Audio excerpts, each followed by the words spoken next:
आज चंपीची डिलिव्हरी झाली आणि तिनं 8 पिल्लेले जन्म दिला. तर जय श्रीराम मित्रांनो, कसं काय सगळं मजेत ना. आज आमची बॅच आहे की नाही झालीच नाही तर लवकर सुटली आणि ती एंट्रन्सच्या बॅचला अर्धा तास वेळ होता. मग तेवढ्यात आम्हाला भूक लागली होती तर आम्ही आलो थोडंसं बाहेर नाश्ता करायला. मग नाश्ता करून झाल्यावर आमचा एक चॉकलेट घेऊन आम्ही रपातपा व्हायचा विचार झाला आता आमचा, कारण की तिचा टाईम झाला होता. मग हिनं मला डेपोत सोडलं आणि हे वापस निघाली आता क्लासची. Goodbye.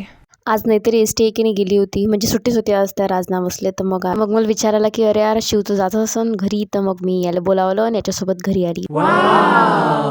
पहिले नवीन गावात गेलो आम्ही, तिथं त्याच्या घरी गेली, थोडा वेळ बसलो. मग बसणं झाल्यावर तिथं मग पोपटे होता, जुली होती म्हणजे कुत्री होती. मग ते दोघं पाहिलं मी थोडंसं, लय दिवस झालं पाहिलं नव्हतं. मग त्याच्यानंतर अभय दादा होते, सगळेच जण बसले होते. मग वापस थोडंसं बोललो, गोष्टी झाल्या आमच्यात. मग मी गेली घरी. तसंच मग आम्हाला सकाळी खबर भेटली होती की चंपी आई झाली, पण आम्ही तिला मग व्हिजिट द्यायला म्हणजे तिच्या भेटीला आम्ही संध्याकाळी गेलो होतो. तिनं 8 पिल्लेले जन्म दिला. जर कोणाला पाहिजे असेल तर आमच्याकडे विविध प्रकारचे पिल्ले उपलब्ध आहे, कॉन्टॅक्ट साधा.